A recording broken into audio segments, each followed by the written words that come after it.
Los grandes pensadores y Dios.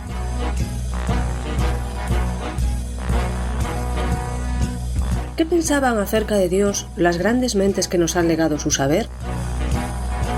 ¿Su opinión acerca de Dios condicionó su vida?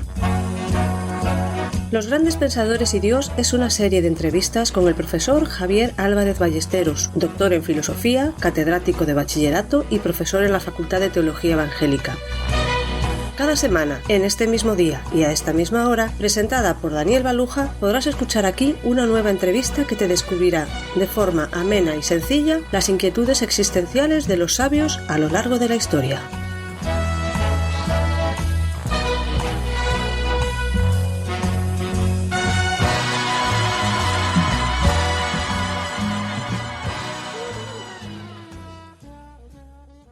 Hoy tenemos a un personaje notable, más bien en el ámbito de la teología. Se trata de Jürgen Moltmann, un alemán especial. Bienvenido, Javier. Muchas gracias. Cuéntanos algo así para empezar, sitúanos a Moltmann en su tiempo. Moltmann nace por ahí por el 1920 y algo, es decir, en pleno siglo XX, y hasta donde yo llego sigue vivo. O sea, ya debe ser un hombre bastante mayor, 90 y tantos, pero hasta donde yo llego pues sigue vivo. Y entonces, claro, vive una época muy conflictiva. El siglo XX, pensemos que empezó con una guerra mundial, que luego ve el ascenso del nazismo, que a él le va a tocar de lleno, del fascismo, del comunismo estalinista, la Segunda Guerra Mundial, el holocausto nazi, que es algo pues que también le va a afectar por su lugar de nacimiento, de su vida, los campos de concentración. Es una época también en la que se produce la filosofía y también la teología existencialista. Es decir, yo diría que el siglo XX es un siglo de bastantes angustias, de muchos cambios y de muchas transformaciones. Y luego, claro, en la continuación es el siglo XXI,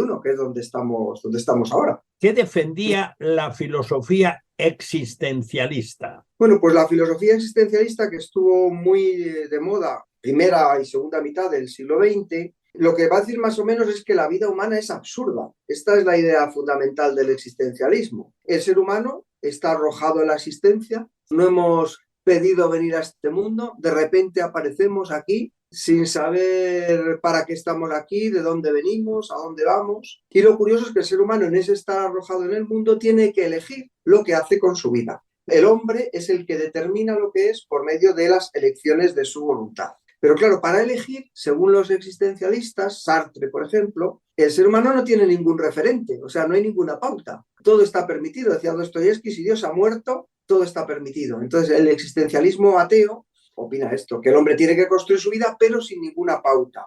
El hombre está condenado a ser libre. Es una situación bastante trágica.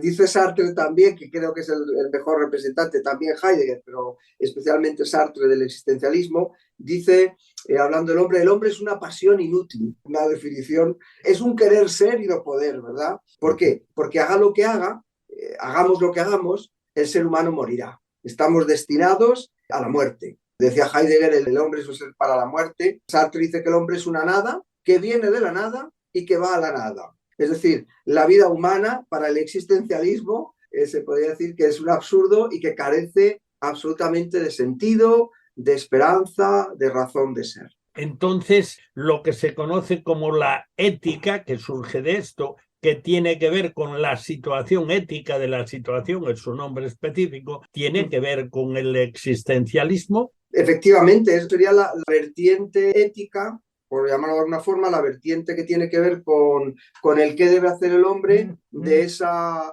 antropología existencialista. Es decir, el hombre está arrojado en la existencia, el hombre tiene que elegir lo que hace, el hombre es libertad, y entonces cada minuto el ser humano está decidiendo lo que va a hacer de su vida. Cada decisión que hacemos, cada elección que hacemos puede cambiar el resto de nuestra historia y la historia de los demás. Es decir, las elecciones que hacemos con nuestra libertad tienen sus consecuencias para nosotros y para los demás. Cada nueva decisión es un nuevo principio. Eso es un nuevo principio absoluto, es decir, y tampoco sin ninguna referencia, pero con consecuencias importantes. Como no hay Dios, pues el ser humano es absolutamente responsable de su esencia, de su vida, y de lo que haga con su vida y con su libertad. Es curioso cómo Sartre, qué argumento más curioso tiene Sartre para negar la existencia de Dios. Sartre dice, bueno, si Dios existe, yo no sería libre, yo no podría elegir. Yo soy libre, dice, luego Dios no existe. Es decir, es la afirmación absoluta de una libertad descarnada, de una libertad que no tiene nada más que instantes donde se ejecuta y donde no hay escapatoria posible, porque uno, si no hace nada, es que está eligiendo no hacer nada. Por eso dice Sartre, el hombre está condenado a ser libre. O sea, la libertad,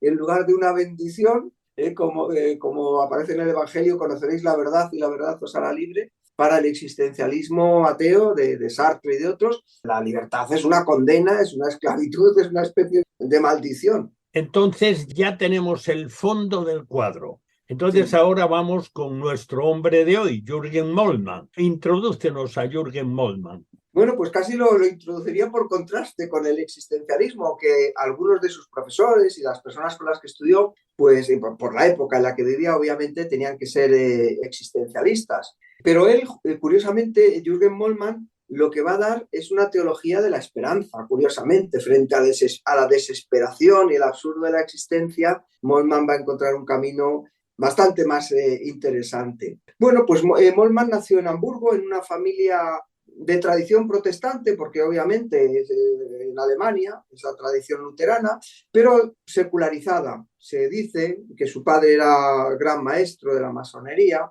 Él quiere comenzar los estudios de matemáticas y de física, que es lo que le atrae en un primer momento, y le pilla la guerra mundial, ahí estará luchando, obviamente en el bando que le toca, en el bando de los alemanes. Y después de la Segunda Guerra Mundial estudió teología en Gotinga, donde recibió una fuerte influencia de Karl Barth, que es un teólogo también muy interesante del siglo XX. Aunque después, pues Moltmann se va a separar, se va a alejar de esa teología un poquito existencialista y un poquito neortodoxa, que se llama, de Karl Barth. Él fue profesor de Historia y de Teología Dogmática en las universidades de Wuppertal y de Bonn, donde también fue pastor. Es decir, Moltmann alternó a lo largo de su vida la docencia, la enseñanza de la teología en universidades, un nivel importante, con el cuidado pastoral de distintas congregaciones. Fue profesor en Tubinga, una facultad de teología muy importante, desde 1967 hasta su jubilación en 1994. Y también en Tubinga ejerció de pastor. Y tuvo, por comentar también, porque es un hombre que no solamente se manejó en el ambiente reformado, luterano, sino que también tuvo una dimensión ecuménica bastante importante y también los católicos le han leído mucho y de hecho en España sus libros los ha publicado fundamentalmente editoriales católicas. Y tuvo un contacto muy estrecho con un teólogo católico, Hans King, del que quizá podemos hablar en otra ocasión, que es muy interesante. Los dos, tanto uno como otro, eran un poco, perdonadme la expresión, los oyentes, un poco entre comillas herejes, tanto para los protestantes Moltmann como para los católicos Hans Küng.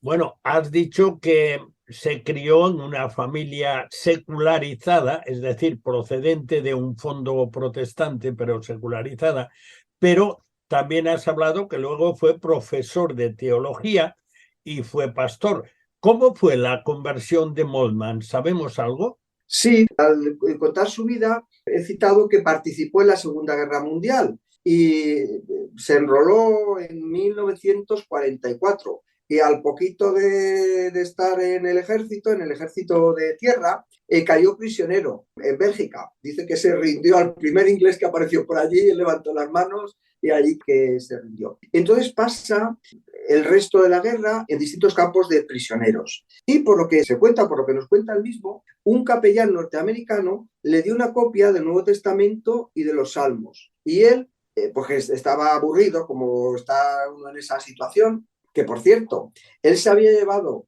cuando fue al campo de batalla, como libro de ayuda espiritual y compañía, ni más ni menos que el libro de Nietzsche, Así habla Zaratustra. O sea que eran unas lecturas bastante diferentes a esta que le proporcionó el norteamericano. Y entonces, pues no teniendo otra cosa que leer, empezó a leer el Nuevo Testamento y los Salmos. Y dice que la Sagrada Escritura le abrió los ojos al Dios que está con nosotros que está con los que tienen un corazón dolorido y que estaba presente detrás de las alambradas. Es decir, que Moltmann encuentra a Dios en esa situación de dolor, de angustia del ser humano, y más tarde escribió, se dice, yo no encontré a Cristo, fue Él el que me encontró a mí. Esta dimensión también del Dios que sufre va a estar muy presente en el pensamiento de Moltmann.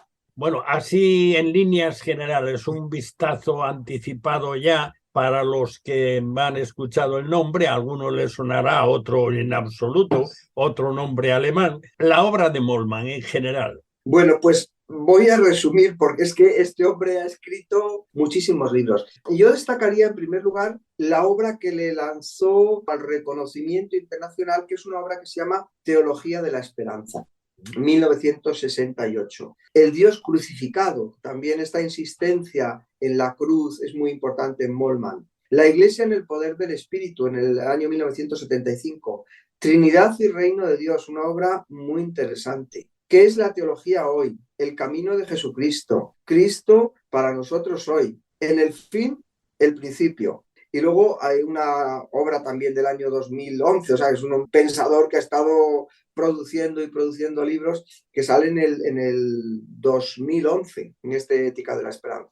Bueno, entonces ya tenemos ahí una panoplia importante de obras de Moltmann. Y me he comido unas cuantas, ¿eh? Sí, ya me imagino porque yo vi la lista esta mañana. Entonces, idea principal del pensamiento de Moltmann, ¿te atreves? Sí, bueno, siempre hacer estos resúmenes es muy arriesgado porque uno deja cosas en el tintero, pero creo que en el caso de Moltmann es fácil, o sea, está claro. Es la idea de la esperanza. Como comentábamos al principio, frente al existencialismo, lo que va a decir Moltmann es que el cristianismo es una religión de la esperanza. Es decir, el cristianismo para Moltmann, el mensaje central es un mensaje escatológico. Es decir, el cristianismo es una esperanza que transforma al mundo. No es una mera doctrina acerca de Dios, sino que es una expectativa vital que además tiene unas repercusiones prácticas muy importantes. Esa esperanza tiene que ver con que el ser humano, para Moltmann, que es otra idea que yo creo que es importante, el ser humano no somos solamente lo que somos ahora mismo, en este momento actual.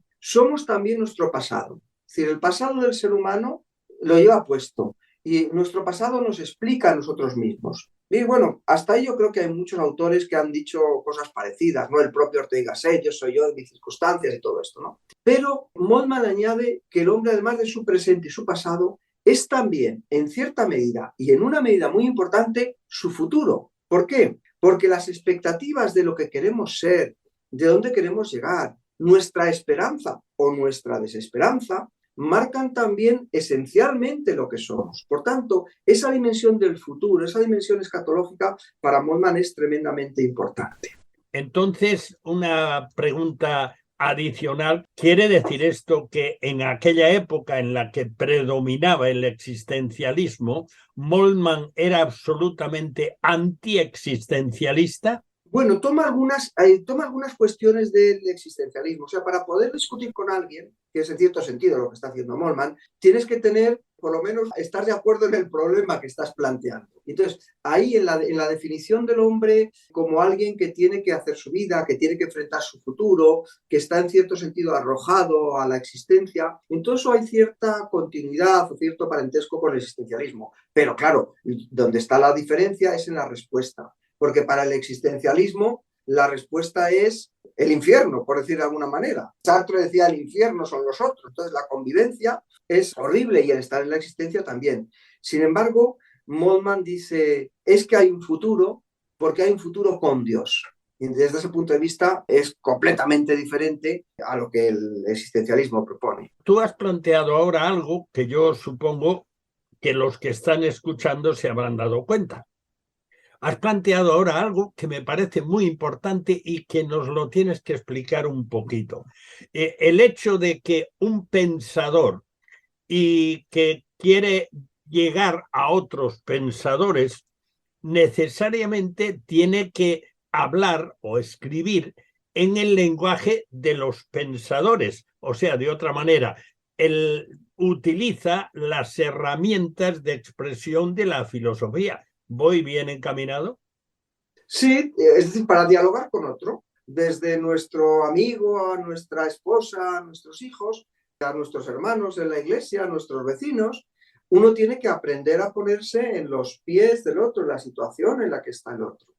Entonces, obviamente, Moltmann está hablando a los hombres de su tiempo, con los problemas de su tiempo, conociendo muy bien, eso el que se aproxime un poco a los libros, a la literatura de Moltmann, lo va a descubrir, conociendo muy bien el pensamiento de los filósofos y los teólogos de su época. Claro, lo que él está diciendo es, desde su lenguaje, que hay esperanza. Lo que está diciendo es que el hombre, lo que decíamos antes, el hombre en cierto sentido es también su futuro, sus expectativas. Entonces, Moltmann está como gritando al hombre de su época, al hombre que ha vivido la Segunda Guerra Mundial, le está diciendo, y al que ha vivido la Segunda y a los que vivieron también la Primera, le está diciendo, si tu horizonte es la desesperanza, si tu horizonte es la nada, pues tu vida tendrá que ser una nada. Pero si tu horizonte es otro, si tu horizonte es la esperanza, tu ser es también un ser que tiene que ver con el futuro, porque el ser humano es también lo que espera. Somos no solamente lo que somos y lo que hemos sido, somos también lo que esperamos. Entonces está diciendo, le está dando un toque de alegría en un mundo que era el mundo del siglo XX y que ha seguido siendo, a mi modo de ver, un mundo bastante gris. Antes mencionaste una palabra que seguramente que habrá alguno que escucha y sabe perfectamente de qué estás hablando, pero hay otros que dicen, uy, ¿eso qué es? ¿Un medicamento? ¿Qué es la escatología? Bueno, pues la palabra viene del griego, que es eschatos, que tiene que ver con el final.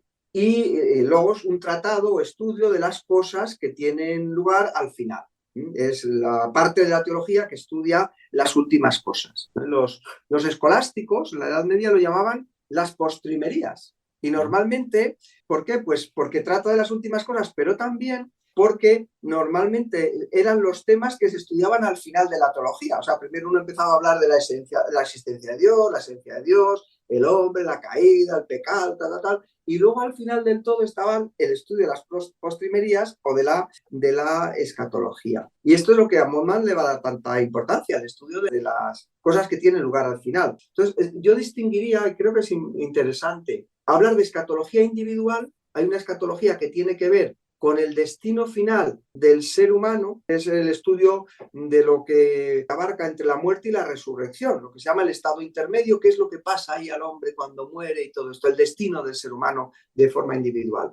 Pero luego hay también una escatología cósmica que tiene que ver con el desarrollo del plan para el final de los tiempos, el juicio final, el reino milenario, todos esos acontecimientos que se producen no en el plano solamente individual, sino que abarcan a toda la humanidad, incluso la naturaleza, el cosmos, etc. Vamos centrando poco a poco a este hombre que de todas formas es muy difícil porque es un hombre que ha dejado una obra espectacular. ¿Qué significado, podríamos decir, tiene Dios en el pensamiento de Moltmann? Bueno, aquí sí que el resumen tiene que ser muy malo por mi parte porque dejaré cosas muy interesantes, ¿no? Pero yo, si tuviera que señalar algo que a mí me parece de interés del concepto que Moltmann tiene de Dios, o lo que enfatiza Moltmann, es que Dios, el Dios en el que creen los cristianos, el Dios en el que él cree, es el Dios de la promesa, es el Dios de la esperanza, pero es el Dios de la esperanza porque es el Dios que promete estar con su pueblo y que cumple estar con su pueblo. Esa es una dimensión muy interesante. Y luego hay otro aspecto de quién es Dios para Moltmann y para nosotros que él resalta y que a mí me parece muy bonito y muy interesante. Hemos hablado de una obra, El Dios crucificado, y es la idea de que Dios es un Dios que padece con nosotros, que sufre con nosotros. Y tengo aquí de una obra que a mí me parece de las más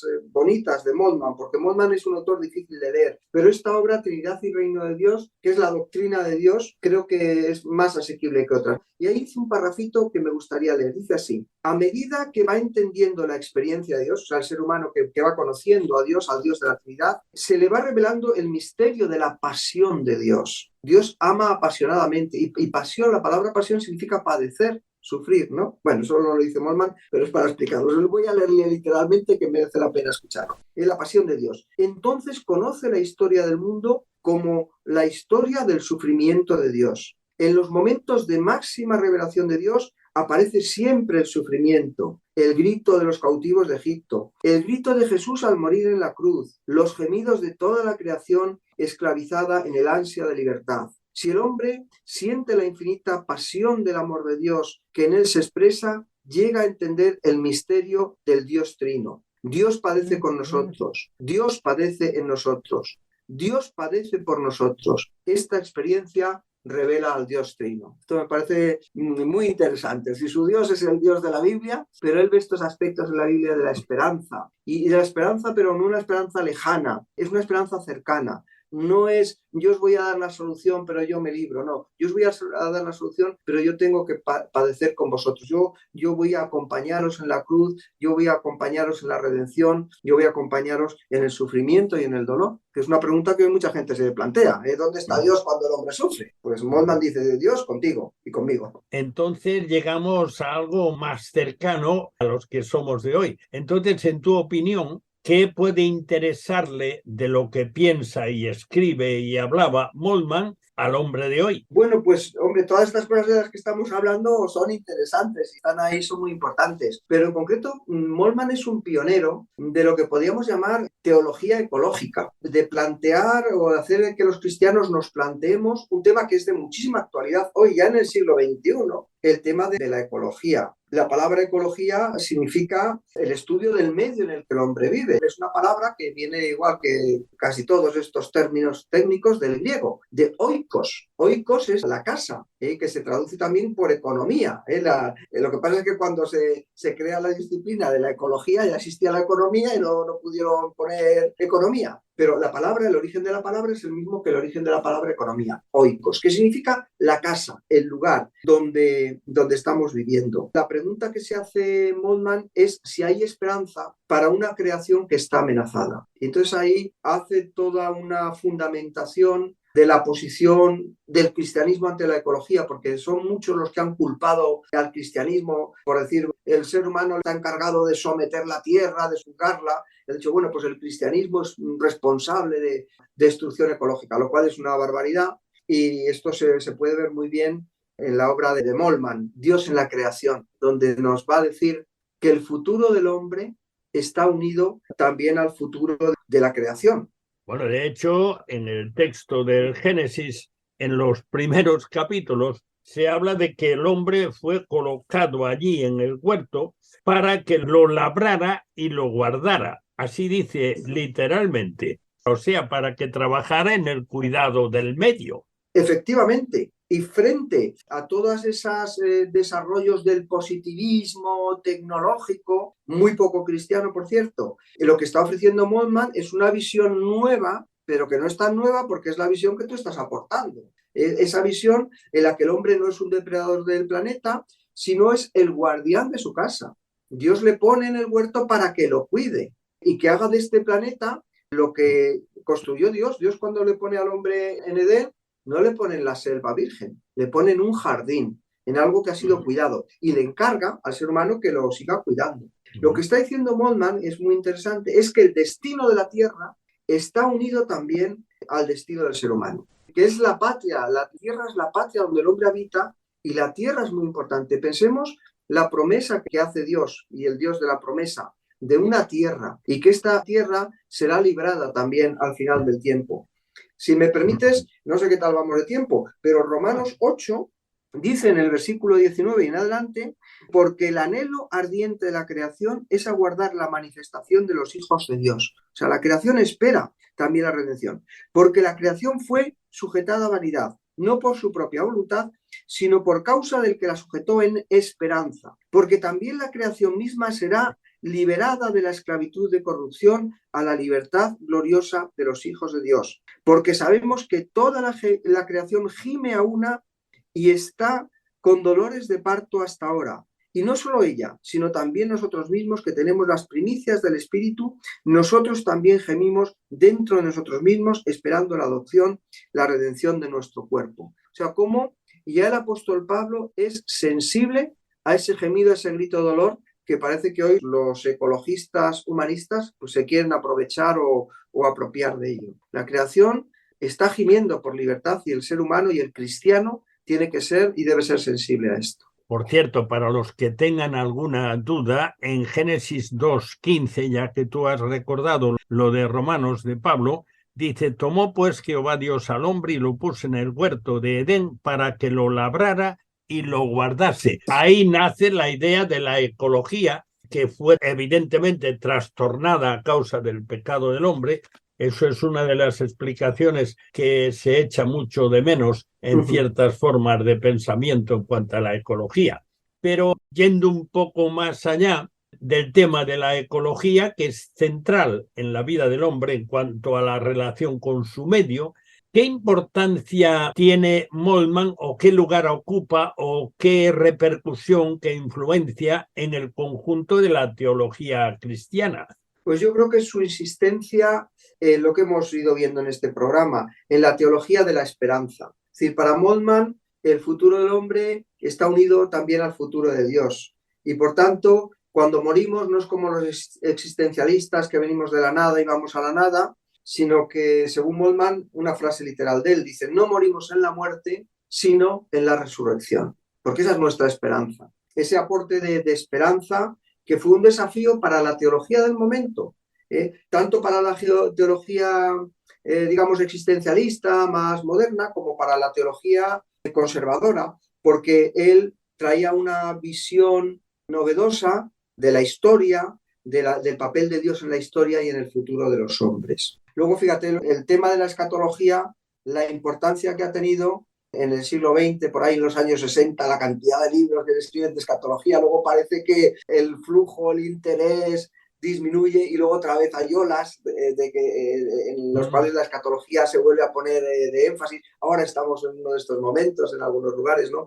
Y este énfasis en la escatología fue clave del pensamiento de Moltmann. Luego también ese interés en el diálogo, en cierto sentido un diálogo ecuménico, que afectó mucho, sobre todo en América Latina, a lo que se llamaría después la teología de la liberación, que son, bueno, pues tienen a Moltmann como uno de sus teólogos principales.